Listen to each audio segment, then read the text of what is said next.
Okay, let's get started. Before I forget, because it's very possible that I will forget, next week we do not have class, missing a week, and we will come back the following week. All right, so I'll try to remember to say that again at the end, but just be aware. Okay, so we are going into a topic today that in many ways is a complicated topic and a controversial topic. And I am guessing that a lot of people here have opinions and thoughts about it. And certainly in the last few months, might have different, your thoughts may have changed. And so there may be a lot of comments in the chat that we'll try to get to at the end. We're going to try to look somewhat at the politics, because you can't ignore the politics in this situation, but really at the history. And I have to say, on a personal note, that this whole story of Gush Katif and Yamit I did not live through in Israel. But Gush Katif, the disengagement from Gush Katif, I definitely did live through. And I'm processing my feelings towards it 20 years later. 18 years later. So that's going to be something that's going to come up as we're going. So today we are going to look at not at the area that we've been looking at till now, right? Basically the areas on the border with Gaza. But today we're going to be looking at attempts at a greater Israel, okay? Settlement attempts both in the northern Sinai and what's called the Yamit region, as well as in the Gaza Strip itself, in Gush Katif. We're going to take a look at those attempts. We're also going to see that this is the first time that Israel really dealt with voluntarily withdrawing from a territory. Okay, we had situations like that in 1948 in the middle of the War of Independence, but this was during peacetime, a very different kind of a situation. How did we deal with it? How did it set the template for the future? Could there have been, we talk about the Gaza envelope, Otef Aza, could there have been an envelope for the envelope, right? Could we have had another layer of Jewish settlement? And that's one of the things we're going to take a look at. And basically, what were these communities and what were the hopes for them? So the pictures I brought you here is greenhouses in one of the Yeshuvim in Morag. Agriculture is very much a part of the story, certainly in Gush Katif, in Yamit as well, but definitely in Gush Katif, and that's going to be part of our story. So we will start, as always, with a timeline. Okay, and for this timeline, we're already in the sovereign state of Israel. Most of what we're going to be talking about is after the Six-Day War, but important for us to have that background of the Sinai campaign in 1956. This is probably Israel's least known war. It's one of those things that I don't know, somehow it gets lost in the shuffle of all the different stories that we have. But it actually is a very important story because it shows what Israel's military potential was, when Israel was all of 8 years old. And it also shows our desire to be present in Sinai. So we're going to see that we got the Sinai, we gave back the Sinai, and then we get it again. Okay, so that's really why my timeline here starts in 1956 as opposed to 1967. Operation Kadesh in 56, the Sinai campaign. We'll go into it a little bit more. A year later, less than a year later, 6 months later, Israel withdraws from the territory that it conquered. Of course, the next 10 years later, June 67, we have the Six-Day War. And after 67, there's a plan to create more of a buffer zone, right? To have more communities between us and Egypt. Now that the Gaza Strip and the Sinai post 67 are not in Egypt anymore, let's have more Jewish communities, more Israeli communities, both in the pre-67 area of the Western Negev, which had already begun to be settled, Eshkol, Besor, but also in post 67, Gush Katif and Northern Sinai. Okay?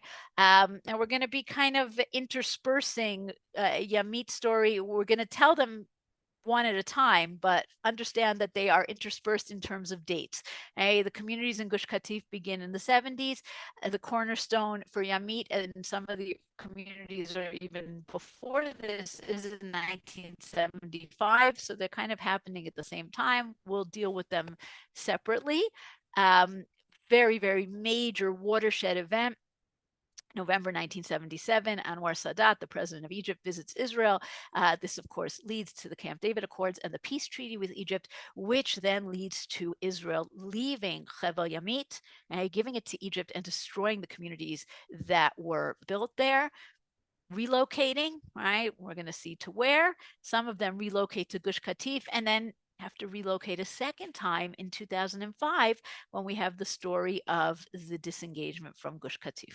Okay, so that's just to give us the larger picture like we always like to have. So let's start with the story of Sinai. Okay,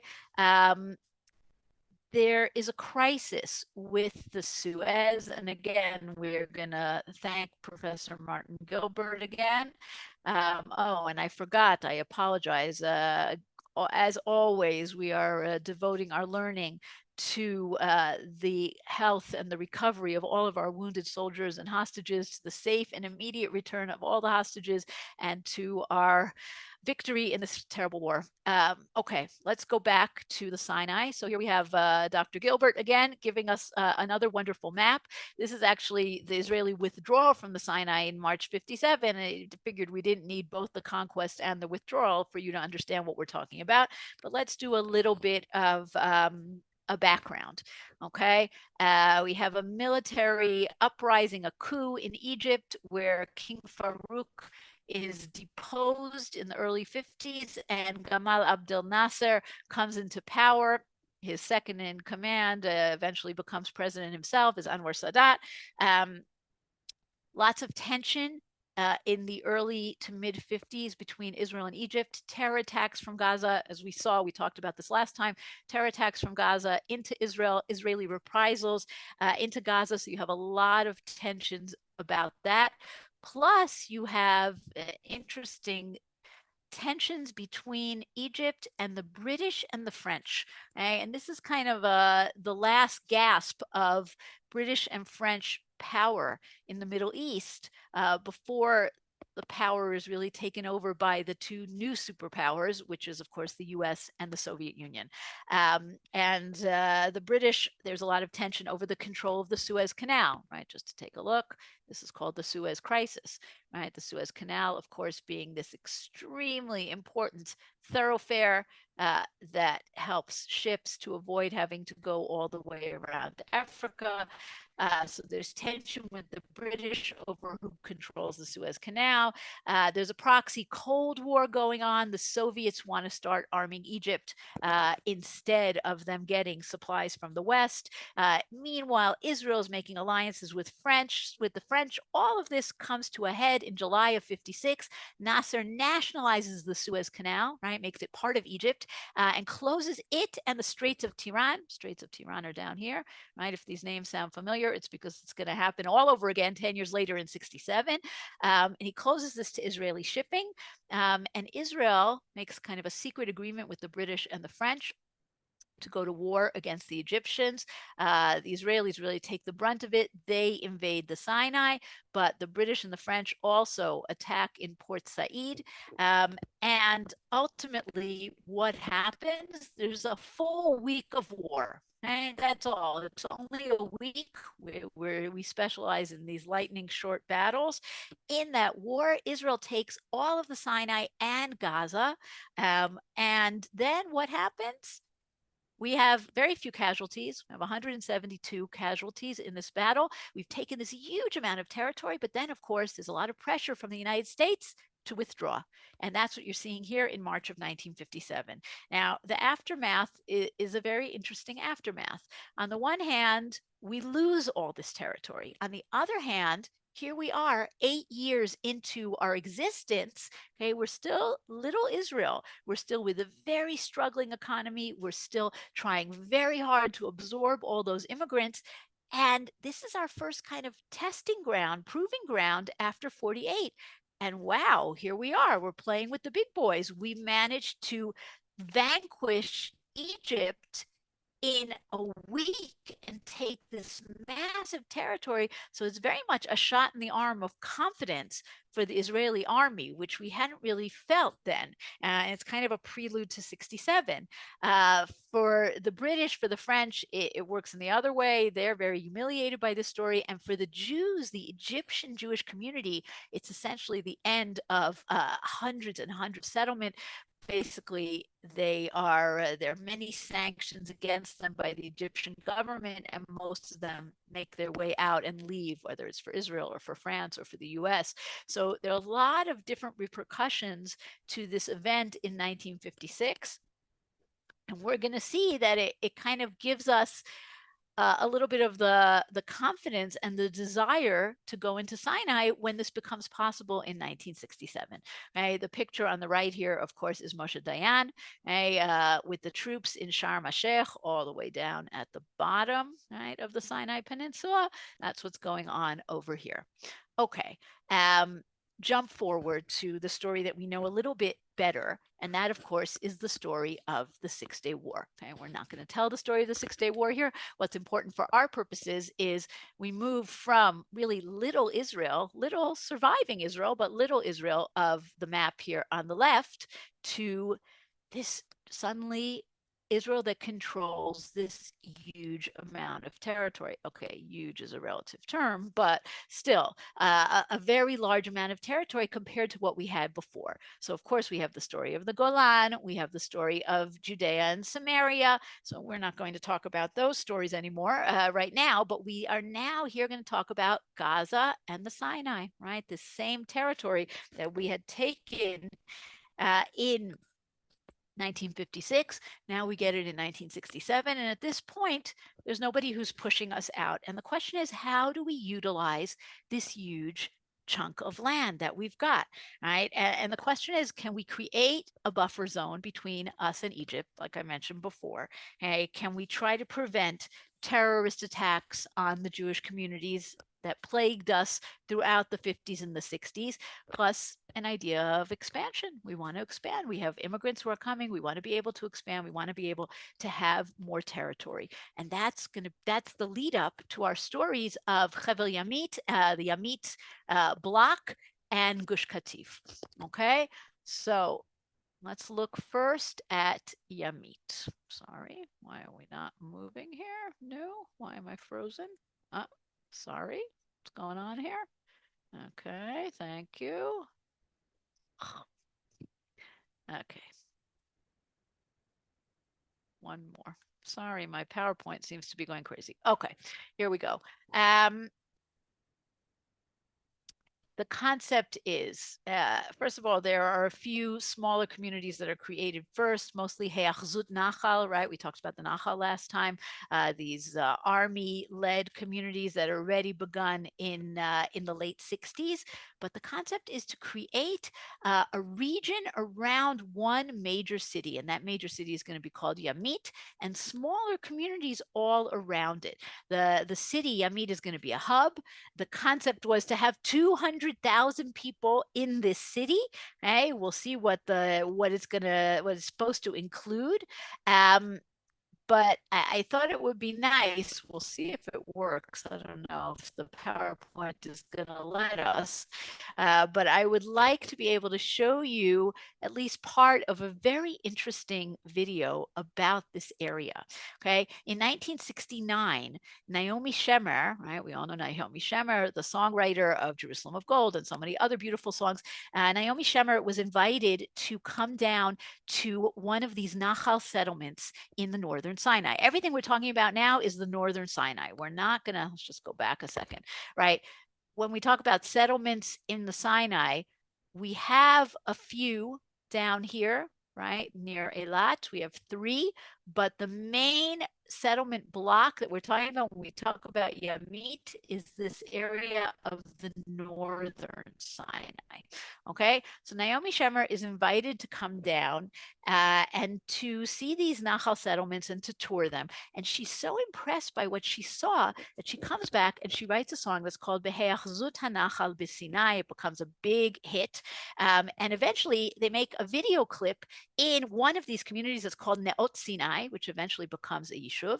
Let's see if it will work. We're going to try it. All right. And tell me if you're hearing it. I hope you are. Yes? Give me a thumbs up, Judy. Okay. Okay. So yes, what you're seeing here is this is the Nachal band. Let's make this big. This is Miri Aloni.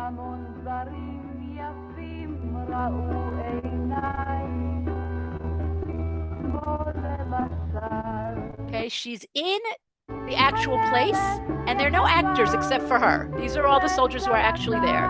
I'll translate some of it afterwards. We don't see the video. We hear, but we don't see anything. You don't see? No, we can hear, but not see a video. There's video unavailable. Watch on YouTube. All right. Sorry. And I will, okay, we'll go back. All right, so let's go back, because if you're not seeing it, then it doesn't help us so much. I think you also have to push the little button on the right here below. The button on the right here below. See, there's like a little arrow below where it says video unavailable. I think you have to push that button also. All right, well, hold on. Let's go back to our sharing. Let's end this and go back to our screen share. Click where it says watch on tube and then go down and hit the other little thing, I think. Let's try it. Hold on. Yeah, I tried that, but then that didn't work. All right, Lo Nora. What's the idea that's going on here? Okay, this is a community down in the Sinai, and Naomi Shemer goes down there. And the song is a beautiful song. I highly recommend listening to it. And she talks about how it's as if she went back in time, right? There are all these soldiers with long braids, and they're walking around and they're reading poetry, and everything is so simple. And it's Eretz Yisrael HaYeshana, the good old days of the land of Israel. And she's very charmed by it, and it's very interesting, because part of the appeal of this idea of going down here, and maybe less in the 60s but more post 73, is this idea that you're going back to a simpler time in Israel. You're going back to the pioneering spirit, and you're not part of the money grubbing of the towns and the cities, and you're going back to this beautiful area where you are going to be a pioneer. And really, they're going down here and they're building almost on virgin territory, not really virgin territory, because there were Bedouin there who were kicked out. Okay? But they really are building a lot from the beginning, and you're seeing laying foundations of homes, laying foundations for the roads. And the concept was really going to be a very ideal concept, that you're going to have this beautiful, beautiful area by the sea, right, where you could have a port, where you could have a center for olim, for new immigrants. Right? You could have a yeshiva, you could have education, you could have hotels and tourism. That was the goal, right? 200,000 people. They wanted to be the third largest coastal city in Israel. But what actually happened? Only about 600 families move into the city of Yamit. Plus, you had all these other satellite communities around there, but really, we're only talking about a few thousand people. It's really very small.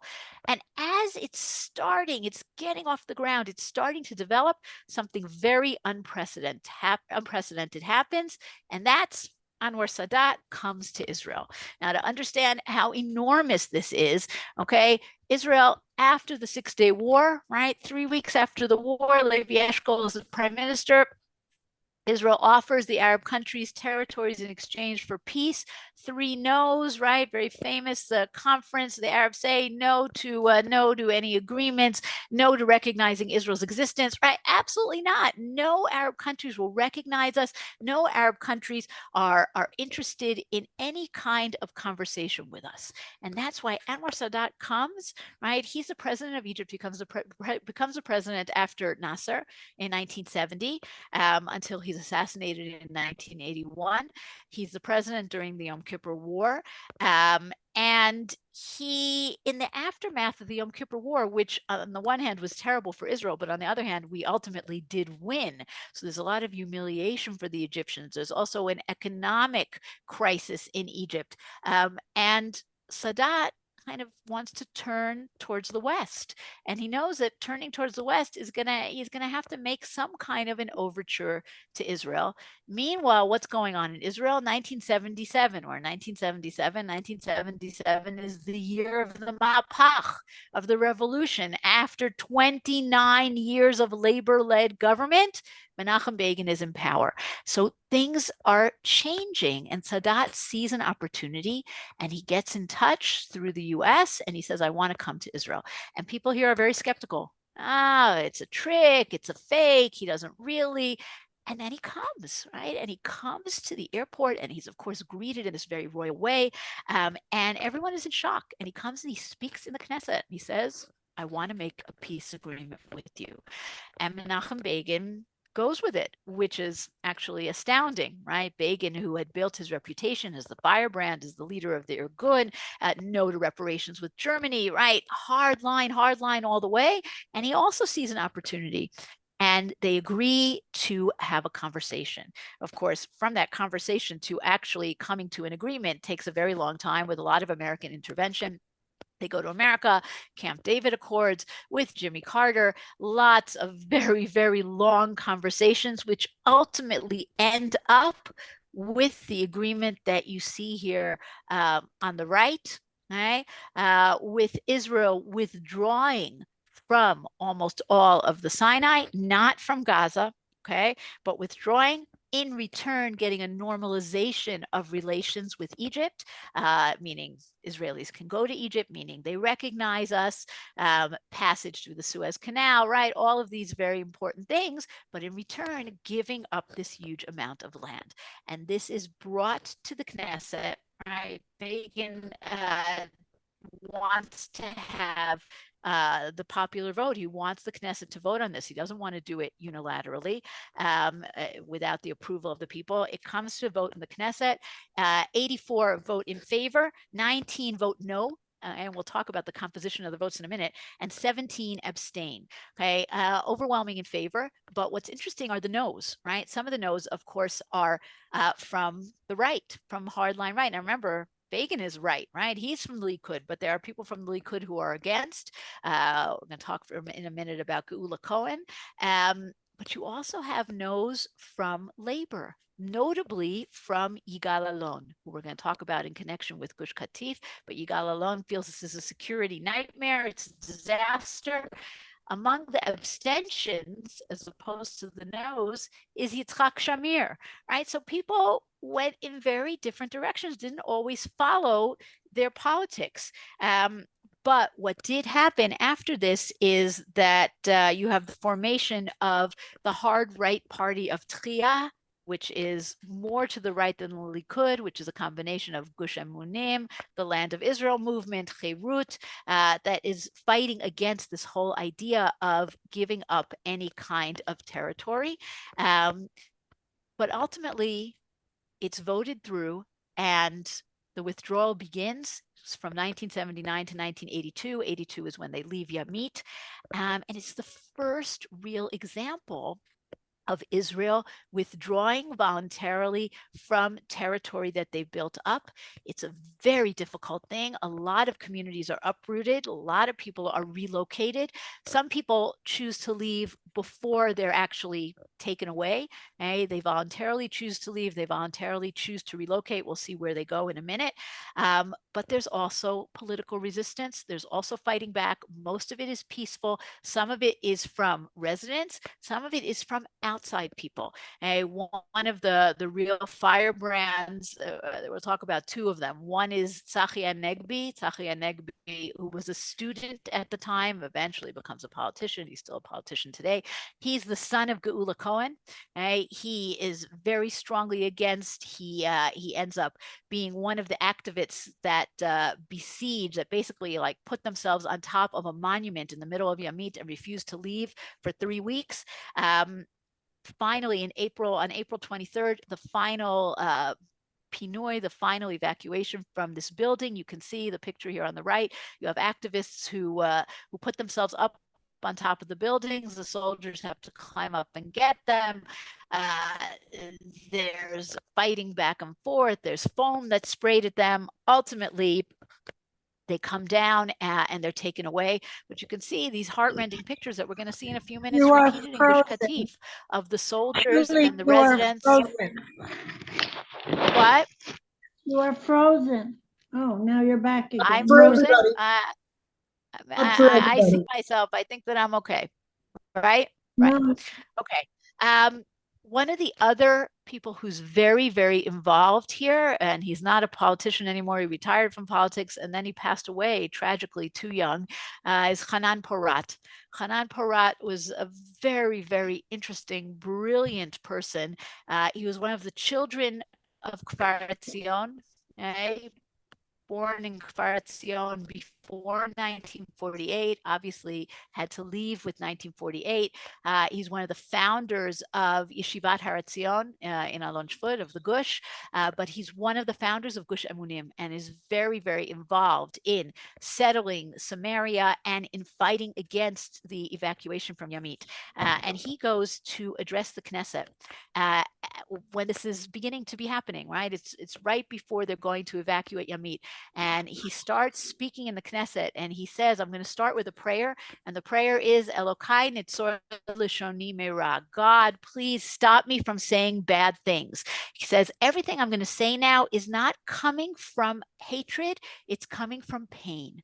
And I have pain. My heart is full of love for the people of Israel and for the land of Israel. And please don't do this. Okay? But it doesn't work. And Yamit is evacuated. And the question next is where to go. Now, many of the communities resettle in an area that's very close to the area that we've been talking about up until now. This is an area that's called Chevel Shalom. It's essentially pretty empty until the 80s. It's to the southwest of the areas of the Gaza envelope that we've been talking about. So, for example, right, Nirim is right over here, and Be'eri is up here, and Re'im. Okay? And these are new communities that are right up against the border, both the border with Gaza and the border with Egypt. Okay? And a lot of these communities were attacked on October 7th. But everything here that you see that's highlighted in yellow, these were communities in Yamit that relocated to here, Sufa, Cholit, Prigan, Yated, Avshalom, as well as others. Okay. Today, there's a community called Dekel, also right near Yated. I don't know why it's not on my map. Oh, is it? It's here. And that has a museum for Yamit. And we also have the relocation of this monument. Now, this is a crazy story. Okay? In the picture on the left, you can see the original. This is called the steel monument, Andartat Ugdat HaPlada, the division of steel monument. This was a monument that was put up in the center of Yamit, of the city of Yamit in 1977 as a memorial to the tank corps who fell in battles in the northern Sinai in 1967, 176 soldiers who fell. And this was put up. It is a very evocative monument with all of these pillars and a center pillar that you could actually go up to the top. This is where Tzachi Hanegbi and other activists stayed for 3 weeks in resistance to being evacuated from Yamit. It's destroyed in April of 82 when we leave Yamit, and it's rebuilt 2 months later in this area of Chevel Shalom. So just look back for a second, right? Here is the memorial right over here. Okay, right near all of these communities. So it's rebuilt to be almost exactly the same, and it's really kind of a wild thing to go and see. Other people move to different places. Okay, one of the communities that's very interesting community, also we heard about a lot on October 7th, is called Netiv HaAsara. Netiv HaAsara, as many places are, is named after a group of people who were murdered for various reasons. This is the Asara, the 10 who fell in battles in the northern Sinai, in Pitchat Rafiach. So it's in memory of them. This is today the closest community to the Gaza Strip. It's in the north of the Gaza Strip. It's south of Ashkelon, south of Yad Mordechai. It's 400 meters from the border. It was first established in Yamit, and then when Yamit was evacuated, it was moved to here in 1982. Beautiful community. Its residents have not been allowed to come home yet. One of the very interesting projects that's done there, there's an artist there whose name is Sameret Zamir, and she's created this, because they're so close to the border, they have these concrete, horrible, ugly concrete walls against the border, and she's created a project that she calls Netiv LaShalom. Netiv HaAsara means the path of the 10. Netiv LaShalom, the path to peace. And she's an artist who creates mosaics, and people come to her studio, and you can create a mosaic and be part of decorating this beautiful wall. So that's Netiv HaAsara. But now we're going to see there are communities who move to Gush Katif. So let's get to the story of Gush Katif. And in order to understand the story of Gush Katif, we have to understand the Alon plan. Okay, so over here on the right, we have a picture of Yigal Alon, who held many different roles. He was important in the army. He was important in many different places in the government. After the Six-Day War, he was deputy prime minister, and he came up with this idea called the Alon plan, which was largely not realized, but in many ways, it was kind of the beginnings of settlement in the areas that were conquered in 1967. What's the Alon plan? The Alon plan is to take parts of the 67 land, both in Judea and Samaria, as well as in Gaza and in Sinai. Parts of it should be settled by Israel as kind of like a security zone, a security belt, and parts of it should be given to Jordan. Okay, so if you look at the map here, again, another wonderful Gilbert map, the dark areas are where there are supposed to be Israeli settlements. And this is kind of on the belt that's that's in the desert and closer to the Jordan Valley, as well as in the southern part of the Gaza Strip. Okay? And then there are supposed to be parts like the northern part of the Gaza Strip, as well as the more mountainous green areas of Judea and Samaria that would be settled by Jordan. Okay, that would have Palestinians under the control of Jordan. There would be free passageway between these two blocks with, of course, Israel in the middle. The concept being, let's allow the Arabs to have places to settle, but not give up on our security, because the security is very important. And he believed that these zones would actually provide for Israeli security. And these zones would be annexed to Israel. And in Gaza, we're not going to go into the Alon plan in Judea and Samaria and the West Bank, although it's also very interesting. But in the area of Gaza, he had a concept of what he called 5 fingers. It'll be more clear in the next map that we're going to see. But basically, these 5 kind of, I guess, tentacles of Israeli settlement. One of them was meant to be Yamit, okay? Another 2 kind of in the center of Gaza. Those were going to be Gush Katif communities. Okay? Another one in the north of Gaza settlements, in the Jewish settlements in the north. And another one, Netzarim. Okay, it's not exactly what we see in this map here, but this was the idea, and this was the beginning of settlements in this area called the Katif block, Gush Katif, right? Security plus agriculture, very much supported by the labor government. This is in the early 70s, encouraging people to move there, right? Places to go, expansion, settlement, agriculture, very, very diverse communities. So before we take a look at all of the different communities, this is a great chart over here, let's understand those fingers for a second. Right, so just to annotate for a second, right? We have thick one, right? So 1 was supposed to be down here into Yamit. That didn't happen.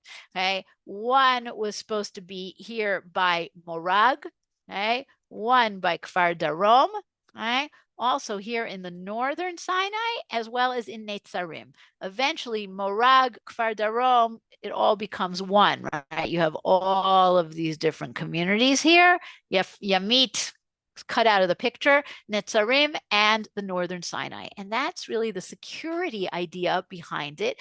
We're going to come back to the security issues of a place like Netzarim, which is really very, very, very isolated. But take a look for a minute at the list of the communities here, which I think is a fascinating list. When we talk about Gush Katif, a lot of people assume, oh, okay, it's all the same. Everybody's national religious. Everybody looks the same. Everybody acts the same. No, it really was a mixture of different communities. You can see a lot of religious communities, but definitely not all of them. The communities in the north, Nisanit, Alei Sinai, Dugit, were all secular. All right, I'm going to just erase this. Okay. You had mixed secular and religious like Pe'at Sadeh or Rafiach Yam. You had a lot of agriculture, definitely a lot of agriculture. Agriculture was a very, very big part of Gush Katif, but not only, there were educational centers, there were fishermen, there were different kinds of people. So you really had a very diverse population. Most of these communities pretty small, right? And if you look, the biggest one here is Neve de Kalim. Okay, and we'll talk about Neve de Kalim in a little bit. 2,600 people, even that, not particularly big, right? But really, we get a little bit of a sense of the different kinds of communities here, and they start in 1970, and they go up till 2000. This is when they're being founded. Okay, so let's move on to, and this is just to give us a sense, also the maps, just to understand the blocks. This is a great map over here on the right. The blue are the Israeli developed areas, mostly in the south of the strip. The dark brown are our favorite non-friends, UNRWA, right? The UNRWA refugee camps over here. And you can see also this block of Netzarim that's really surrounded by Arab communities, and the block in the north. Okay, so it's just to understand a little bit more. And if you look at the Gilbert map, it's also helpful because it shows us the Jewish communities, the Israeli communities on the other side of the border, right? So many, what we call today Otef Aza, right? The Gaza envelope, that's what we're seeing over here, right? All the stuff we've been talking about in the last 3 out of 4 classes. So just to get a sense of that. Okay, let's talk about a few of these communities that kind of stand out. Kfar Darom is perhaps the most interesting one, right? If you remember back 2 classes ago, we talked about the 11 points in the Negev. Kfar Darom was one of those points. It was the only one that ended up under Egyptian control in the Gaza Strip after 1948. They held on until 48. They were able to hold on, even though they were pretty isolated. In May of 1948, as the Egyptian army advances, they're besieged. They're terribly outnumbered. They managed to hold out until July of 48, and then they're evacuated secretly. They're evacuated by order of the Israeli army, and the area is destroyed by Egypt. And then in 1970, they come back. They return and they reestablish themselves more or less in the same place. So Kfar Darom is a very interesting example. Then we have some of these Yamit communities, and we're going to see that there are Yamit communities that are relocated twice. They have to leave Yamit, they go to Gush Katif, they rebuild again and create something beautiful in Gush Katif, and then they're relocated a second time, and now they're relocated a third time. Hopefully they'll be able to go home. And the pioneering spirit among these people is incredible. Each time to pick themselves up, to say, we're going to start, we're going to rebuild, we're going to create again. So we have a bunch of communities. 2 of them I'll show you here.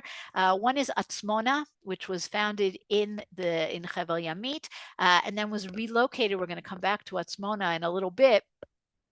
Atzmona was always called Atzmona, even though they got a new name, Bnei Atzmon. Okay, and this is the Beit Knesset of Bnei Atzmon in Gush Katif. Another one is a community called Alei Sinai. We saw that was all the way up in the north. It was a very secular community in Yamit that's reestablished in 1983 in the northern part of the Gaza Strip, in the northern block of Gush Katif. Okay, Gush Katif is most famous definitely among people who live in Israel and like salad and are careful about not eating bugs. Right? They are most famous for their agriculture. Amazing innovations, right? And the major innovation was what looked like a real disadvantage, and that was the fact that the land of Gush Katif didn't look like it was going to be good for agriculture because it's sand, right? And sand is not particularly good for agriculture, but that's the beauty of the Zionist enterprise. Let's take the lemons and make lemonade. And they built an agriculture in hothouses based in sand. And what they discovered, right, this was something that we did because we didn't have a lot of choices, but what they discovered was that when you grow agriculture in sand, there aren't bugs. Right? Don't ask me about the science of it. There is a science to it, but it means that you basically are able to have vegetables that usually are crawling with bugs and really need pesticides and are very problematic. You don't have to have that anymore. You can grow them in greenhouses, whether it's in sand or in hydroponics, and they created this really incredible, thriving agriculture. And it wasn't only the lettuce and the cauliflower and the broccoli. You also had cherry tomatoes. You also had all different kinds of agriculture, and so many of the settlers of Gush Katif were farmers, were very connected to the land. And one of the issues that was a real problem, so many problems with the disengagement, well, one of them was that people didn't just lose their homes, they lost their livelihoods. Right? How do you rebuild? How do you reestablish your greenhouse and your agriculture? And how do you rebuild confidence in your customers? Right? All different kinds of problems like that. A lot of the infrastructure of the greenhouses was left behind for the Arabs, who then went ahead and destroyed it. They didn't use it in a way that could have made them lots of money, and they just, out of spite, just came along and destroyed it. But we're not up to that story yet. So the agriculture was thriving, beautiful communities. You had educational centers, and Neve Dekalim. This is the yeshiva in Neve Dekalim, which is crazy architecture, right? Take a look at it in the shape of a Magen David. The yeshiva in Neve Dekalim is actually a relocation of the yeshiva in Yamit. One of the ideas in the creation of the city of Yamit was to create a Hesder yeshiva there, to create a yeshiva there for students who would study Torah and then go to the army. The first Rosh Yeshiva was Rav Yaakov Ariel, who was then later became a Rosh Yeshiva Ramat Gan, right? Very important figure. And the yeshiva in Yamit was relocated to Neve Dekalim. Okay? And really, this seems to be a place that could be idyllic. Right? People were drawn here for the peace and quiet. You had the beautiful beaches. There was a hotel in Neve Dekalim. All different kinds of real potential for tourism, for the economy, for all kinds of wonderful things, except then the Second Intifada began. Even before that, there were terror attacks, of course, but with the Second Intifada in 2000, things just got worse and worse, and you had multiple terrible attacks. In November 2007, you had an attack on a school bus coming from Kfar Darom. In February 2002, there was an attack on the road in the Kisufim junction. I brought you here examples of two particularly. There were so many attacks, so many terrible ones, and so many that really kind of seared into people's minds, anyone who lived here at the time or was involved in knowing the news from Israel at the time. So the two that I brought here, on the left, I brought you a picture of the rebuilt pre-army academy, the Mechina, that was in Atzmona. Remember, we talked about Atzmona, Bnei Atzmon. Eventually, the pre-army academy was rebuilt. But in that academy, when it was in Atzmona, when it was in Gush Katif, March 7th, 2002, a terrorist snuck into the dorms at night and murdered 5 boys in the yeshiva itself. The mastermind of that attack, not the one who actually carried it out, but the one who planned it, a terrorist named Taisir Mubasher, was actually just killed in Khan Yunis in the attacks in October when the army came and took Khan Yunis. They killed this terrorist. They found him, hunted him down, and killed him. 21 years later, one of the most powerful and terrible attacks happened as the debate about the disengagement was happening, it actually happened on the day that there was supposed to be a referendum in the Knesset on the disengagement, May 2nd, 2004. Tali Chatuel, who lived in the community of Katif, was traveling with her 4 daughters to Ashkelon to take part in a protest against the disengagement. Terrorists shot at her car. The car was stopped. She was killed. The terrorists came closer and murdered everyone in the car. This was one of those attacks that just hit everyone in Israel very, very, very, very hard. And things just kept getting worse and worse. And this was part of the story that the public began pushing for this plan. Not all of the public, but as we're going to see, there was a very strong divide among Israelis. Those who said we have to stay here, we have to hold on, and those who said no, the price is too high, both for the residents and also, and maybe primarily, for the soldiers. We don't want to send our sons to this place to defend these isolated communities. What are they doing there? Okay? And that was really part of the story. And part of that that story you can see here in the picture of the roads. Okay, the roads had to be protected because, especially for the places that are really isolated, particularly Nitzarim, we'll see in a minute, but even the other communities, the roads had to be protected, and they had to be protected by soldiers. And they're surrounded by a very hostile population. How do you protect it? How do you protect the main route over here, what the Arabs call Derech Salahadin, right? Or Route 4. It's basically a continuation of Route 4 in Israel that's the northwest route, north-south route. You also had the east-west route that comes in from Var Kisufim and goes to the major communities here, besides the road that went to Nitzarim itself, which is the most isolated.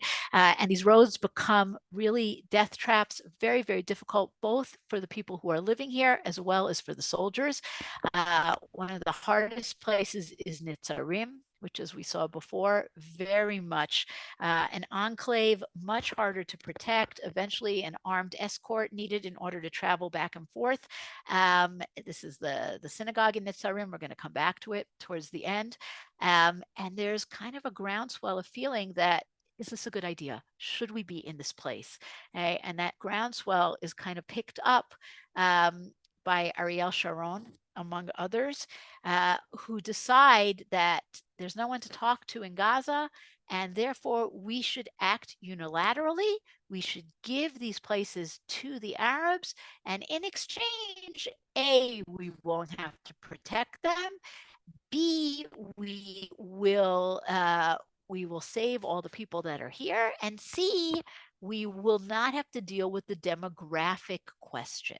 Okay, so this is all starting to be talked about 2002, 2003, 2004. We have a very interesting quote here from Ehud Olmert, November 2003.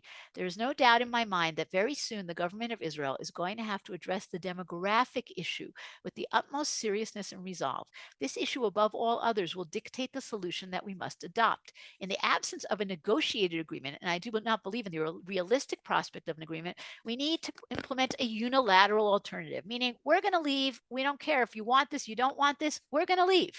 More and more Palestinians are uninterested in a negotiated two-state solution. They want to change the essence of the conflict from an Algerian paradigm to a South African one, from a struggle against occupation in their parlance to a struggle for one man, one vote, right? There's always this fear that they're going to be too many, right? They're going to overtake us. They're going to win this war of the babies, war of the demographics.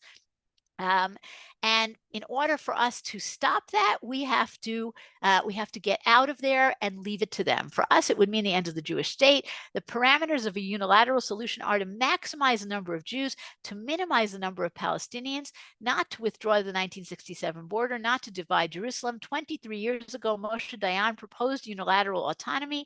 On the same wavelength, we may have to espouse unilateral separation. It would inevitably preclude a dialogue with the Palestinians for at least 25 years. Okay, so this was the thinking. The thinking was that we'll leave so that we can save ourselves. And Sharon, perhaps seeing himself like Begin, 25 years earlier, saying he's a hard right? He's a hardliner, maybe he's the only one who can push this through. And of course, there's a lot of political back and forth. There's actually a referendum which is against giving back Gush Katif, but Sharon pushes through because that's what he did his entire career, and that's what he does here. Meanwhile, there's a battle. Okay? There's a battle for hearts and minds. Anyone who lived in Israel at this time remembers this. It was a very, very difficult time, whatever side of the fence you were on. But there are many protests. People who believe in staying in Gush Katif believed in it very, very strongly, but many Israelis were not interested. They said, yes, it's terrible. We shouldn't uproot. It's very painful for you, but we don't want our sons there anymore. Okay? And we can hark back to 20 years earlier to the battle to get out of Lebanon, right? But meanwhile, these protests are going on. Mostly they're peaceful protests. Towards the end, the Israeli army kind of seals off Gush Katif, doesn't allow people from the outside to come in. People try to come in. There are a couple of very evocative protests. One was a human chain from the Kotel all the way to the entrance to the Gaza Strip. Another protest is what you're seeing here on the right, mass protest that was meant a mass march, really. It's called Sa'adat HaHitchabrut, the parade of connection. Tens of thousands of people who wanted to march into Gush Katif. This is right before the disengagement is going to begin. The army doesn't allow them, and they're in Kfar Maimon, very close to the Gaza Strip, but they're not allowed in. The color, of course, is orange. Orange becomes the color of the struggle on T-shirts, on flags, everywhere. And as the day becomes closer, there's a lot of fear that there's going to be violence. And again, we'll go back to what happens 20 years earlier, right, in Yamit. Is it going to be violent this time? How is it going to play out? Soldiers are told not to fight back. Soldiers are told to act with a lot of sensitivity. The date is, of course, a very evocative date, right? Right after Tisha B'Av, 2005. That's when they begin the disengagement. Some people leave peacefully, others refuse to go. Most of what happens is nonviolent, but very tragic. Very tragic. Soldiers crying, settlers crying, a hardcore of people who refuse to leave. The final holdout is in Netzarim, and you can see this picture, this very, very this picture of Jewish history, basically, of the people of Netzarim taking the menorah. Remember the menorah that's on top of the synagogue, carrying it, and they ultimately bring it to the Kotel. Of course, this is evoking memories of Roman soldiers and the Arch of Titus, and that's exactly what it's supposed to do. A lot of symbolic acts on the day of the Pinoi from one of the communities. There are people who start to pour a new roof to their house. They tear kriya. There are final prayers in the shul, which a lot of the soldiers take part in. Ultimately, despite all the pain and the protests, thank God there isn't violence. There isn't a civil war. But that's largely due to the restraint of the people in these communities who are very torn and in great pain, but they don't fight back, and there isn't violence, and there isn't a civil war. One of the great criticisms, both of the government as well as of the communities themselves, is there was no planning for the day after. Right? On the part of many of the people who lived in Gush Katif, the feeling was, if we fight hard enough, if we pray hard enough, if we believe hard enough, this is not going to happen. And so there were no contingency plans. What are we going to do next? And the government was very good at destroying, was not particularly good at rebuilding, at providing money that was needed, at providing places to go. A lot of people ended up in hotels, in caravan sites, in what were called caravillas. Right, that's what this is in Nitzan. One of the people who really stepped into the breach here is the rabbi of my community, Rav Yosef Tzvi Rimon, who right away, he went to the hotels, he went to see what people needed, he went to provide counseling, but perhaps more importantly, he started an organization called Job Katif, Ta'asu Katif, which was meant to help people get back on their feet again before all their payments that they got from the government were used up by just trying to like find a place to live, and helping these farmers whose livelihood was destroyed and helping them to retrain and helping them to restart. So that was really an enormous enterprise that he took on. Today, by the way, Job Katif still exists. It's changed its name. It's now called La Ofek, and they help other people who need help. Thank God, the people of Gush Katif have mostly gotten on their feet, but the organization is still going on. But there was a lot of pain. There was a lot of issues of mental health and how do we deal with our Zionism and a lot of the youth, and it just very, very complicated. Finally, most of the communities were reconstituted and were reestablished. Some of them in Hevel Shalom, right, in the same area that they moved to from Yamit. So you have Bnei Nitzarim. Nitzarim reconstituted itself as the sons of Nitzarim in Hevel Shalom. There are people who went to the area of Lachish, Hevel Lachish. This picture on the right here is of the community of Shomriah in the beautiful hills by Tel Lachish, not so far from Kiryat Gat. There were communities that moved to the Golan. There were communities that moved to the Ashdod area, like Nitzan. It was a very, very difficult time. There was a lot of pain, but really, ultimately, these communities rebuilt themselves with some help from the outside and with a lot of belief in Zionism, even though the state essentially betrayed them, sometimes twice. And they just wanted to rebuild and to grow and to create. And of course, the question today is, what's going to happen now, right? A lot of yearning to go back. There's a woman in my community who actually has been wearing orange for 18 years. She wears orange every day, right? With this idea that not going to stop until we return. And people say, oh, how could we ever return? First of all, they look at Gush Etzion. Here we have, we've returned. But certainly today, right? Today, suddenly the questions are on the table again. Are we coming back? Some people may have read in the news a week or two ago, there was a big conference talking about return. It was very slammed by the US, but who knows? Is this a crazy idea? Is this a good idea? Here you have soldiers who are holding up a banner, Gush Katif, Chozrim Habaita, we're coming home.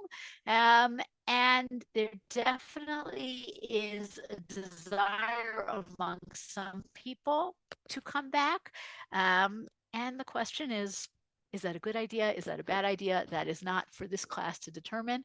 I will leave you with the questions here on the table. I want to take a look at comments for a minute, in the minute that we have left. Wow, I really thought that we would be exploding with comments. You're all being very restrained.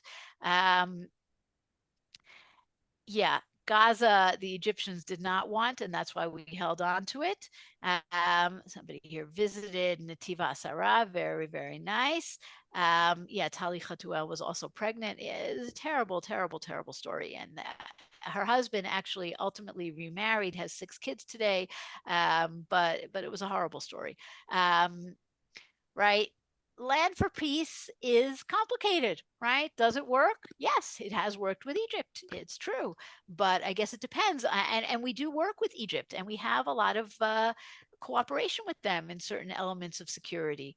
But yeah, depends who you're dealing with. Are you dealing with, and obviously, yes, the main card, the wild card here was Hamas, which very soon after we left came into control. And Hamas is obviously not somebody that anybody can talk to. So this is a very, very complicated situation. And how will it end? I do not know. Okay. I don't know if anybody else has comments. I have to say, I'm going to use this last minute that I have to ask a question. My last class, I had thought I was going to do the communities of the Gaza envelope today, but I feel like we've done a lot of that in previous classes, and I'm open to suggestions. I retain the right of refusing all your suggestions, but I'm curious to hear if there's anything in particular about this area that people feel we haven't covered and would like to cover. You don't have to answer now. You can send me an email too, if you think you have something interesting. What? The demographics of the current envelope and Sderot and up to Ashkelon. Ah, okay, maybe demographics. That's not a whole class though, but it is an interesting question. Which Okay. class say you were not going to have? Which week? Next week we are not having, we're pushing it off to 2 weeks from today. Okay. Okay. Um, Okay. Anybody who has ideas, I am happy to hear. Less politics, more history, as you all know, that's what I like. And yeah, send me your thoughts. Okay, everybody, have a wonderful rest of the week. Have a Shabbat Shalom. May we hear good news, Besorot Tovot. אמן ואמן. אמן ואמן. תודה רבה. Amen. Chodesh Tov. Chodesh Tov. Thank you. Tודה רבה. Thank you.